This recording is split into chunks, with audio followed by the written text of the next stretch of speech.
students, today we are going to discuss about the stability of the coordination compound. Now, coordination compound means what?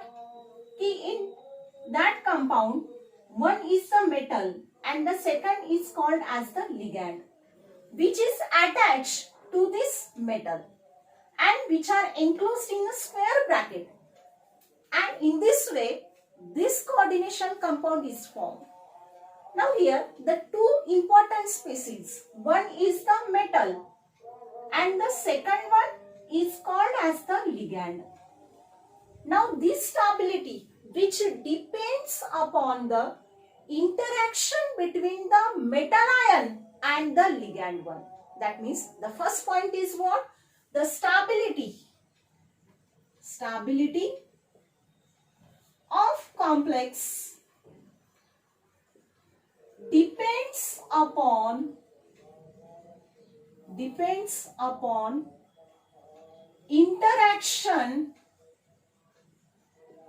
interaction between metal ion and ligand. This is the first point. That means the interaction between the metal and the ligand. Now the second one, if the interaction is a strong one, then what? Then the complex form will be more stable. Then the second one is what? If the interaction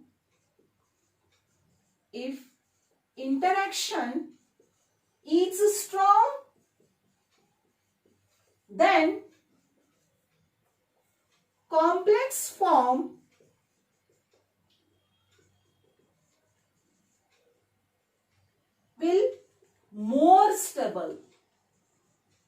will be more stable. Now again we know that the reaction between the metal and the ligand is nothing but the acid-base reaction. According to what? According to the Lewis. Now Lewis is the name of the scientist and who decided or who showed that which species is called as the acid and which is called as the base. According to that Lewis, when the metal is reacted with this ligand, then here the reaction takes place between these two species and the formation of this MLN. That means M stands for the metal, L stands for the ligand, and N means the number of molecules of that ligand.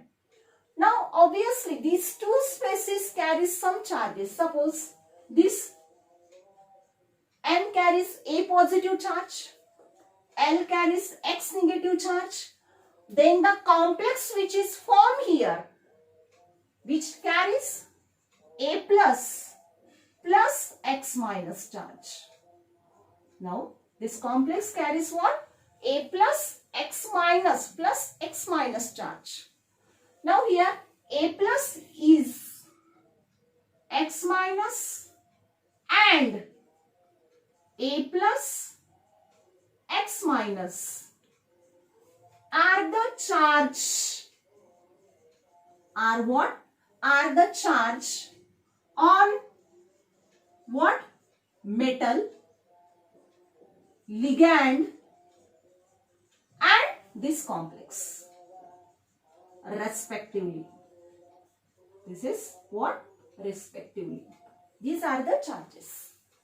Now here M metal, according to Lewis, this metal which accept the lone pair of electron. Hence this M, this metal is what? Is called as the Lewis acid. Ligand which is what? Which donate the lone pair of electron towards what? Toward this metal. Hence this ligand is act as a Lewis base. Hence here according to this what? Here the acid base reaction takes place. Now this reaction which we have here written. Now according to what? According to law of mass action, when we apply the law of mass action to this equilibrium reaction, then here the equilibrium constant K, which is represented as what?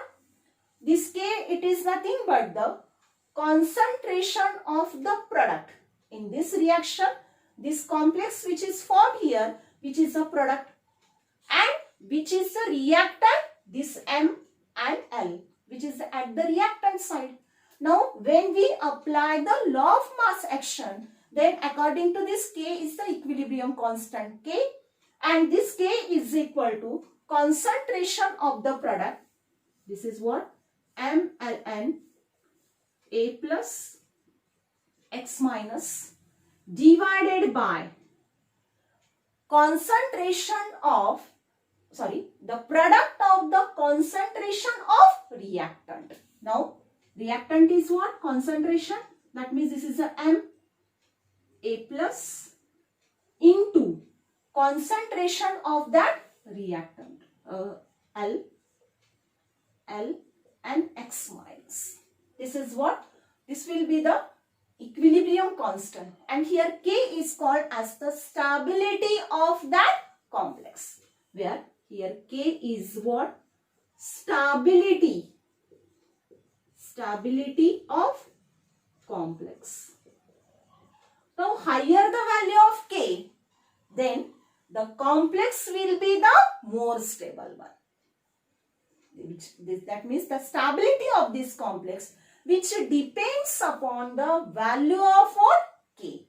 We take as a general example here. पहा या ठिकाणी आपण general example घेतलाय. इथं M म्हणजे metal, L म्हणजे ligand आणि त्याच्यापासून तयार होणारा हा कॉम्प्लेक्स आहे.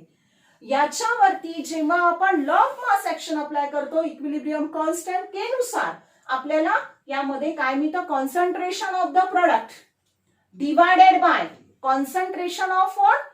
त्या ठिकाणी इथं रिएक्टंटच्या दोन्ही रिएक्टंट मॉलिक्युलचा प्रोडक्ट तुम्हाला त्या ठिकाणी घ्यायचा आहे, आणि याचं कॅल्क्युलेशन केल्यानंतर तुम्हाला जी व्हॅल्यू मिळेल ती के ची व्हॅल्यू मिळते.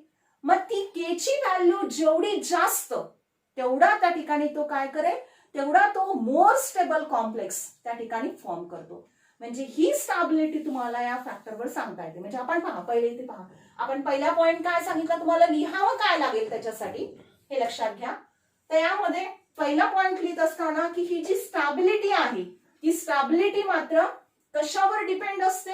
ती मात्र interaction between the metal and ligand. आपल्याला माहिती की कोऑर्डिनेशन कंपाऊंड मध्ये मेटल आणि लिगॅंडचं इंटरॅक्शन होतं, त्या इंटरॅक्शन वरती त्याची स्टॅबिलिटी डिपेंड असेल.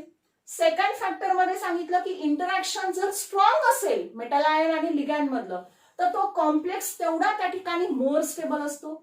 तिसऱ्या पॉइंट मध्ये आपण काय सांगितलं की त्याच्यामध्ये जेव्हा मेटल हा लिगॅंड सोबत इंटरॅक्ट जेव्हा होतो, तेव्हा मेटल हा त्या ठिकाणी काय असतो? लेविस ऍसिड असतो, आणि त्यामध्ये जो लिगॅंड आहे तो लेविस बेस असतो. म्हणजे यांच्यामध्ये ही काय होते की इंटरॅक्शन किंवा मेटल आणि लिगॅंड यांच्यामधली ही रिॲक्शन आपण जनरल रिॲक्शन या ठिकाणी इथे लिहिलेली आहे, आणि त्याच्यावरून आपण के ची व्हॅल्यू काढली आहे. ती के ची व्हॅल्यू इथं के म्हणजे स्टॅबिलिटी ऑफ द कॉम्प्लेक्स. मग या ठिकाणी तुम्हाला एक लिहिता येतं की higher the value of k, higher the value of k, more is the stability, more is the stability of complex, more is the stability of complex. म्हणजे ती स्टॅबिलिटी के च्या व्हॅल्यूवर डिपेंड असेल. के ची व्हॅल्यू जेवढी जास्त तेवढा तो स्टेबल त्या ठिकाणी कॉम्प्लेक्स फॉर्म करतो. तर अशा प्रकारे तुम्हाला स्टॅबिलिटी मध्ये लिहितात. आपण एक एक्झाम्पल घेऊ आता. एक्झाम्पल बघूयात आपण. यामध्ये तुम्हाला 3 कॉम्प्लेक्स फॉर्म होतात. एक्झाम्पल्स दिलेले आहे. Ag plus twice of Cn minus gives AgCn/2, आणि याच्यासाठी मात्र K स्टॅबिलिटी कॉन्स्टंट, स्टॅबिलिटीची व्हॅल्यू दिलेली आहे तुम्हाला 5.5 × 10⁻18. सेकंड एक्झाम्पल मध्ये copper plus Cn gives CuCn/4, आणि याच्यासाठी व्हॅल्यू दिलेली आहे K ची 2.0 × 10⁻27. तिसऱ्या एक्झाम्पल मध्ये कोबाल्ट दिलेला आहे. CO plus 6NH3 forms CONH3/6 carries 3 positive charge, आणि याच्यासाठी के ची व्हॅल्यू तुम्हाला दिलेली आहे 5 × 10⁻33. मग आता याच्यामध्ये तुम्हाला ह्या 3 एक्झाम्पल्स मध्ये सांगायचं आहे की which complex is the more stable, कोणता कॉम्प्लेक्स मोर स्टेबल असेल. आताच आपण एक्झाम्पल घेतलं होतं किंवा आताच आपण पाहिलं जनरल त्या ठिकाणी के ची व्हॅल्यू ज्या कॉम्प्लेक्स साठी सर्वात जास्त असेल तो त्या ठिकाणी कॉम्प्लेक्स हा त्या ठिकाणी मोर स्टेबल असतो. आता आपल्या समोर हे 3 कॉम्प्लेक्स आहेत, त्या 3 कॉम्प्लेक्स साठी 3 के च्या व्हॅल्यूज तुम्हाला दिलेल्या आहेत. या व्हॅल्यू कडे थोडंसं लक्ष द्या. आता ह्या तिन्ही व्हॅल्यूज पैकी कोणती व्हॅल्यू ही सर्वात जास्त किंवा सर्वात त्या ठिकाणी मोठी आहे. त्यामध्ये कंपॅरिझन जर केलं तर ही व्हॅल्यू 5.0 × 10⁻33 ही व्हॅल्यू त्या ठिकाणी सर्वात जास्त आहे. म्हणजे ही व्हॅल्यू कोणासाठी असेल, ही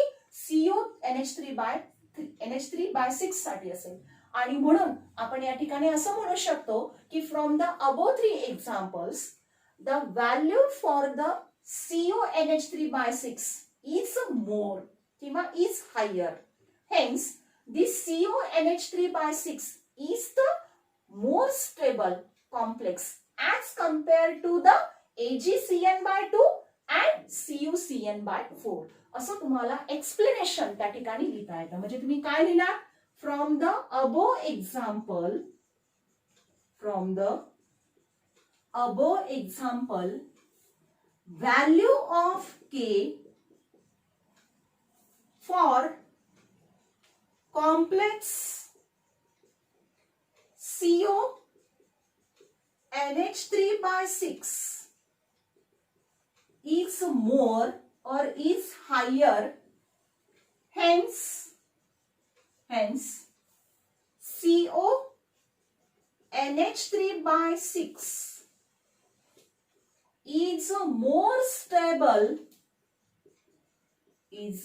stable complex than what? AgCN/2 and CuCN/4. तसं तुम्हाला एक्सप्लेनेशन म्हणजे हे स्टॅबिलिटी किंवा कोणता स्टेबल आहे हे आपण के च्या व्हॅल्यू वरून आपल्याला डिसाइड करता येतं.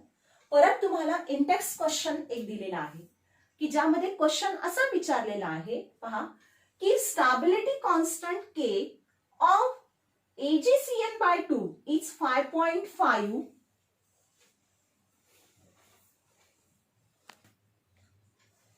while that for the corresponding AgNH3/2 is 1.6 × 10⁻7. Explain why AgCN/2 is a more stable. पहा परत आता आपण जे डिस्क्रिप्शन त्या ठिकाणी याच्यासाठी घेतलं, या एक्झाम्पल साठी घेतलं, सेम एक्सप्लेनेशन तुम्हाला या दोन कॉम्प्लेक्स साठी परत त्या ठिकाणी कंपेअर करून सांगायचं आहे. आता याच्यामध्ये ह्या 2 कॉम्प्लेक्स साठी तुम्हाला के ची व्हॅल्यू दिलेली आहे. आता हा जो कॉम्प्लेक्स आहे त्याच्यासाठी 5.5 × 10⁻18 व्हॅल्यू दिलेली आहे के ची. तर या कॉम्प्लेक्स साठी AgNH3/2 याच्यासाठी मात्र 1.6 × 10⁻7 दिलेला आहे. म्हणजे निश्चितच ही व्हॅल्यू याच्यासाठी जास्त आहे as compare to this one, आणि म्हणून तो त्या ठिकाणी मोर स्टेबल. आता याच्यामध्ये विचारलंय, फक्त तुम्हाला रिझन विचारलंय वाय. तर यामध्ये वायचं रिझन तुम्ही त्या ठिकाणी काय सांगणार की here the value of K for this complex is hi than what this one. एवढं तुम्हाला एका ओळीमध्ये सांगायचंय. Answer in 1 sentence short answer question साठी तुम्हाला विचारतात. फक्त या ठिकाणी लिहित असताना काय लिहिणार तुम्ही की value of K for AgCN is more than what?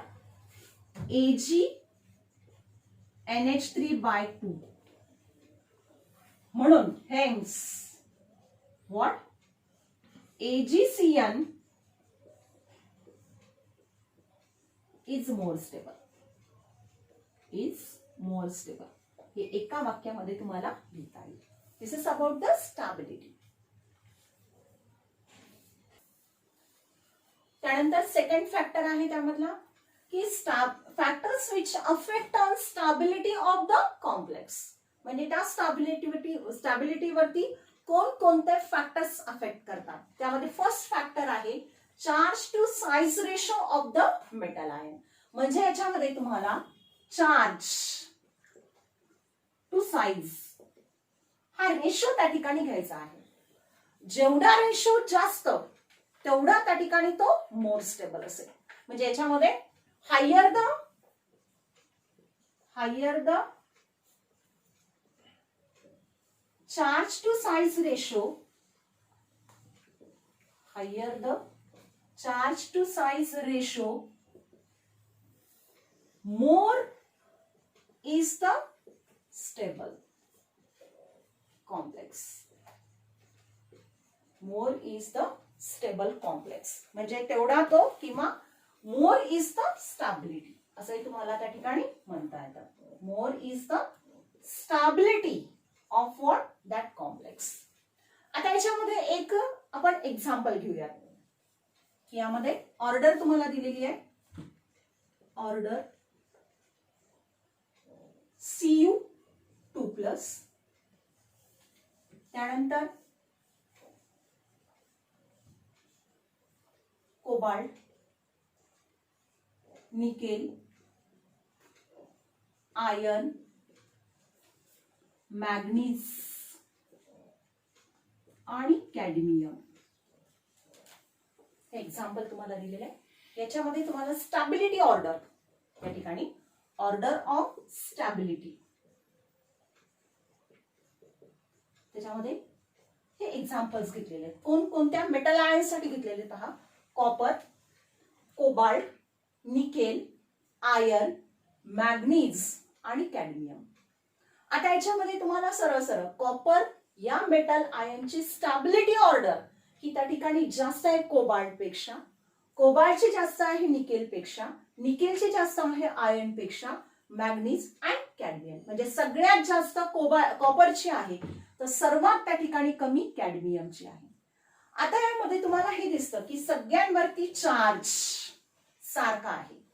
सगळ्यांवरती जो चार्ज आहे म्हणजे हे जे मी 6 मेटल आयन लिहिलेले आहेत त्या सगळ्यांवरती असणारा जो चार्ज आहे तो चार्ज सगळ्यांवरती 2 पॉझिटिव्ह आहे. म्हणजे चार्ज सगळ्यांचा सारखा झाला.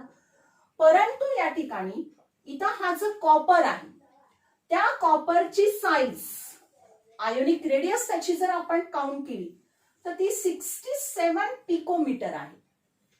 तर कॅडमियमची मात्र 97 पिकोमीटर आहे. यामध्ये आयोनिक साईज जर आपण कॉपरची जर पाहिली तर 67 पिकोमीटर आहे आणि कॅडमियमची 97 पिकोमीटर आहे. म्हणजे त्या दोघांचाही कंपॅरिझन जर केलं तर चार्ज दोघांचाही सारखा आहे. 2 पॉझिटिव्ह चार्ज आहे लक्षात घ्या. पण साईज मात्र कोणाची कमी आहे. 67 पिकोमीटर ही कॉपरची आहे तर कॅडमियमची 97 पिकोमीटर आहे. म्हणजे ज्याची साईज ही कमी असणार त्याचा रेशो त्या ठिकाणी काय येणार आहे. त्याचा रेशो जास्त येणार आहे. म्हणजे higher the charge to size ratio म्हणजे जेवढी हा रेशो जेवढा त्या ठिकाणी जास्त तेवढा त्या ठिकाणी त्याची स्टॅबिलिटी ही त्या ठिकाणी जास्त असेल. म्हणून ही जी स्टॅबिलिटी ऑर्डर लिहिलेली आहे त्या स्टॅबिलिटी ऑर्डरला इर्विंग विलियम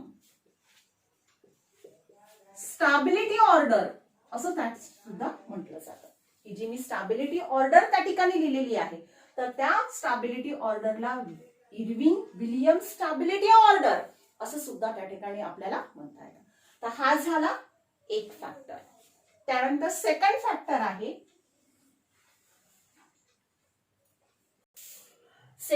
त्यामधला factor nature of ligand. Ligand हा आपल्याला माहिती आपण काय म्हटलंय की लिगॅंड हा लिव्हिंग बेस असतो. म्हणजे जेवढा तो मोर बेसिक असेल तेवढा तो स्टेबल कॉम्प्लेक्स त्या ठिकाणी फॉर्म करतो. म्हणजे यामध्ये मोर basic ligand form stable complex. मोर basic ligand form stable complex म्हणजे जेवढा मोर बेसिक असेल तेवढा तो असेल. म्हणजे यामध्ये स्ट्रॉंगर बेस स्ट्रॉंगर बेस जर तो असेल, जेवढा तो त्या ठिकाणी जेवढी कॅपॅसिटी म्हणजे स्ट्रॉंगर म्हणूत आपण त्याला, की जेवढा तो स्ट्रॉंगर बेस असेल तेवढा तो मोर बेसिक असतो, आणि जेवढा तो मोर बेसिक तेवढा तो स्टेबल कॉम्प्लेक्स फॉर्म करतो, तेवढा तो स्टेबल कॉम्प्लेक्स फॉर्म करण्याची टेंडन्सी त्या लिगँडमध्ये असते. म्हणजे दोन फॅक्टर आपण सांगितले. पहिल्या याच्यामध्ये मेटल आयनचा चार्ज टू साइज रेशो सांगितला, जेवढा चार्ज टू साइज रेशो जेवढा जास्त तेवढा त्या ठिकाणी त्याची स्टॅबिलिटी ही तेवढी जास्त असते, ग्रेटर असते. आणि दुसऱ्या याच्यामध्ये आपण नेचर ऑफ लिगँड सांगितलं. लिगँड हा आपल्याला माहितीये की लिगँड हा बेसिक असतो, तर या ठिकाणी जेवढा स्ट्रॉंगर बेस असेल तो तेवढा तो मोर बेसिक असतो, आणि जेवढा तो मोर बेसिक असेल तेवढा तो स्टेबल कॉम्प्लेक्स त्या ठिकाणी फॉर्म करेल. तर this is about the stability of what coordination compound, आणि हे दोन त्याचे फॅक्टर्स.